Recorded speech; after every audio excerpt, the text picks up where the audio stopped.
So what is Global South?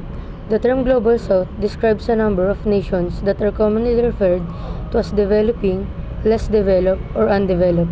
Global South refers to those technically and socially less developed countries, specifically located in Africa and Asia. One thing is for sure, the Global South is flexing political and economic muscles that the developing countries and the Third World never had. What is geopolitics? Geopolitics is a framework that we can use to understand the complex world around us. The study of geopolitics examines a specific application of power, the struggle of nations and other organizations for control over these international organizations. Geopolitics is always viewed with an international and global perspective. The Global South is a broad group of countries that are mainly located in the southern part of the world and is characterized by a great deal of challenges, but this group of countries has the potential to create a shift towards more balanced and fair world order. Unique challenges. First is poverty. Poverty, this is enough for a huge gap, a gap that would else go to affect human developments. It would otherwise lock in furthermore more people into cycle of poverty. Second is climate change. Gases through extreme weather events, sea level rises, and desertification, thus threatening livelihoods. Food security that has been driven, adoption strategies, and international cooperation. Third is lack of natural resources. These make them vulnerable to the vagaries of price swing and environmental degradation.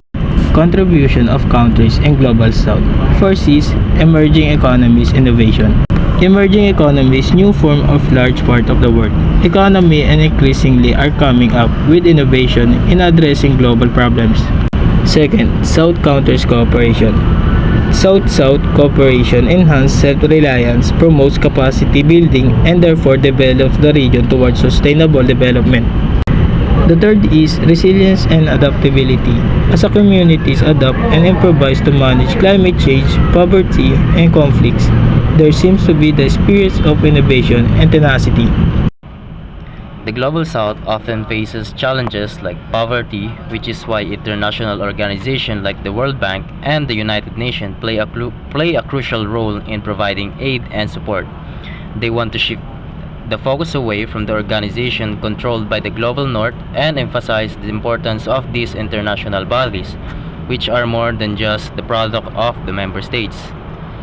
The World Bank also offers policy advice and technical assistance to help countries improve their development strategies. Ultimately, the organization aims to reduce poverty and enhance the standards of living globally. The United Nations, or UN, is a complex organization with a vast structure. It concludes the UN itself, along with numerous resources, programs, and specialized agencies. Each of these components has its own operating budget, management, and a specific area of focus. Sustainable agriculture. Sustainable agriculture is the main food security for an expanding population while reducing environmental harm. It's a major challenge for the world. A promising way ahead is providing by sustainable agriculture, that initiative promoting the archipelago in climate-smart agriculture and sustainable food system.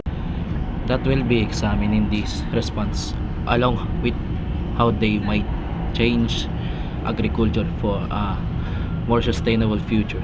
And the agroecology is a comprehensive method of farming that highlights how ecological, social, and economic systems are interrelated. It develops resilient and sustainable farming methods and by utilizing ecological principles and traditional knowledge.